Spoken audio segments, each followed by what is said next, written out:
大家好啊，我係新聞報道員贊先生。嚟到今日10月9號星期四啊，新聞都相當之轟烈嘅。恒生銀行啊就私有化，匯控艾僑智就解話，就稱展現對香港經濟嘅承諾，強調與恒生壞賬就冇關嘅。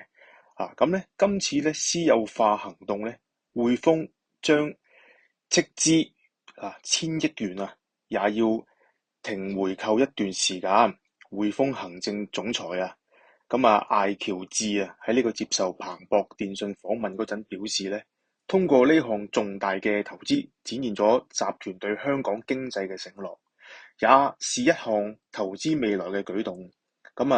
恒生以作信貸減值嘅香港商業房貸產貸款增至250億港元，按年咧上升咧就85%嘅。艾喬治咧就則稱啦，本次交易與壞賬問題就無關，而係非常明確嘅一次增長型投資，明言收購恒生銀行剩低嘅剩餘股份比回購更能為股東創造價值嘅。近年都知道啦，恒生銀行咧的而且確咧嗰個壞賬咧都係十分之多嘅。呢個情況之下咧，當然人哋都擔心噶嘛，係咪？匯豐藉此咧有呢個機會咧，咪將佢即係私有化佢咯。可以將嗰個股權擁有，嗰個之後嗰個業績各方面嗰個安排咁樣都會係匯豐去一權去掌控嘅，更加好啦，更加明朗啦，係咪？相關譬如話你有喺戶口喺恒生或者股票債券基金基本上咧就算喺恒生嗰度有處理咧，有賬戶嗰啲咧都係冇問題嘅。係啦，各位市民都可以繼續使用嘅。好啦，講下第二個新聞啦。好搞笑喎！呢單新聞就係話咧，4個匪徒闖入呢個慈樂邨單位打劫母子，就掠走2部手機，警察咧就拘7個男通緝，2個咧就在逃嘅。事發咧就話喺慈雲山發生一個入屋行劫案凌晨5點鐘嗰陣，大約警方接獲一名15歲巴基斯坦籍少年報案，只有4名男子闖入其慈樂邨樂天樓住所內，其中2人以利器指嚇屋內一對分別少年及59歲菲律賓籍母親，並搶去2部共值2650蚊嘅手提電話之後呢，4名匪徒一同逃去。就被搶嘅電話就約值2000蚊，同埋 iPhone 12約值650蚊，三星手機。警方調查後呢，喺旺角洗衣街發現一輛私家車喎。車上面呢就有7名男子，包括涉嫌在慈樂邨入屋行劫，分別姓包29歲同埋姓楊嘅35歲2名男子。隨即拘捕7名人士29至54歲。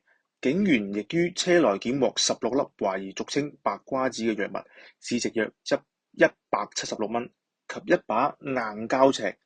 被捕7名男子涉嫌屋內行劫，藏有攻擊性武器同埋管有第1部毒藥現正被扣留調查。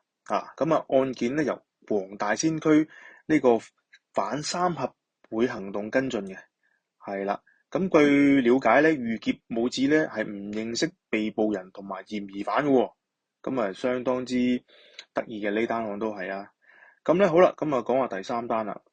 長沙灣發生交通意外，下晝4點鐘左右咧，一輛60X 線嘅九巴沿長沙灣呢個長沙灣道往呢個美孚方向咧，駛至長沙灣廣場對開嗰陣咧，與一輛 Tesla 私家車相撞。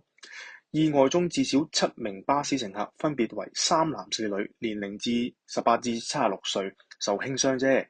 好彩千祈就唔好有咩人命意外啦，係咪？大家都唔想睇到嘅，被送往明愛醫院治理嘅。警方到場調查咧，向63歲嘅姓麥嘅私家車司機同埋36歲姓張嘅巴士長即係巴士長咁進行呢個酒精呼氣測試，兩人均為零即係大家都冇飲酒啊。咁巴士尾隨私家車沿三線西行駛至上址時，因路況剎車，巴士而收掣不及撞上嘅。揸車都小心啲啦，因為你作為一個巴士長咧，咁有好多乘客喺度咧，都係盡量都係要小心駛得萬年船啊！咁作為一個打工仔，咁都係安全為上啦，係咪？咁你都有一家人噶嘛，有屋企人噶嘛，咁盡量自己都小心啲揸車啦嚇，安全第一嚇。好啦，咁另一單新聞咧就係警聯海關土地灣岸邊及貨車檢驗320萬私煙啊！數男子登快艇就往內地方向逃去。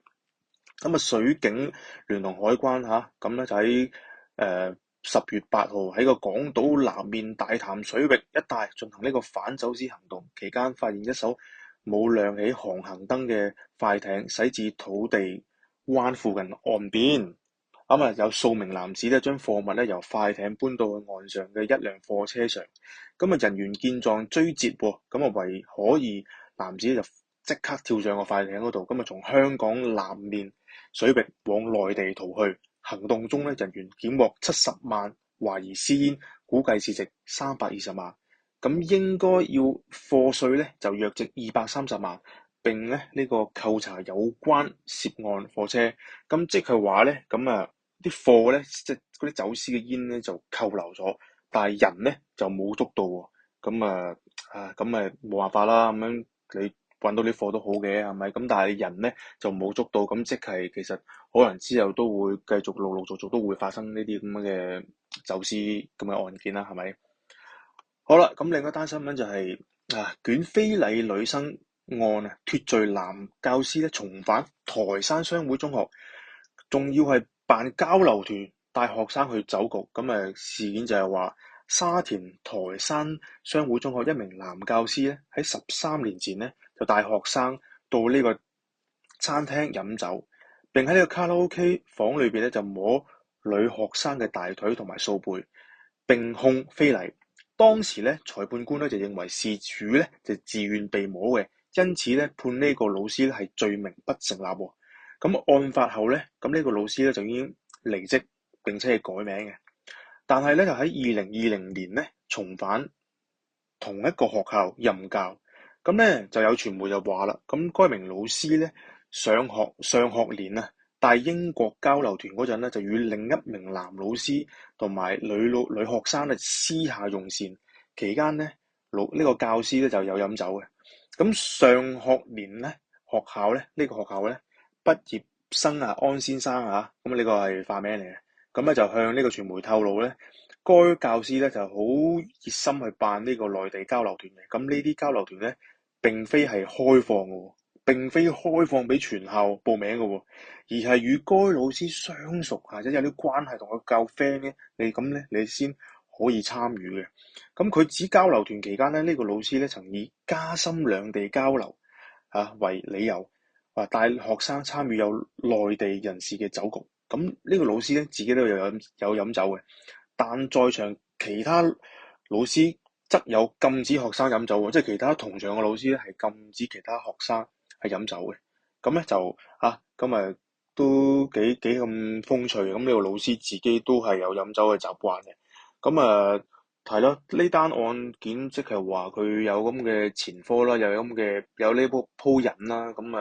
作為一個老師，你知即係你私底下飲咧，其實都冇問題嘅，或者你食煙飲酒啦。但係咧喺學生面前或者喺一啲學校咧，就盡量唔好公開自己嗰啲不良嘅嗜好啦。因為呢啲係好個人嘅，即係冇話你唔可以飲酒，唔可以食煙，但係咧就盡量就唔好俾學生校長或者同輩見到。呢啲都係一個唔係咁好嘅嗜好，係咪？而且佢呢個老師有前科嘅，我覺得就你話做翻老師都都係要校長 OK 啦，先可以俾佢翻嚟噶嘛。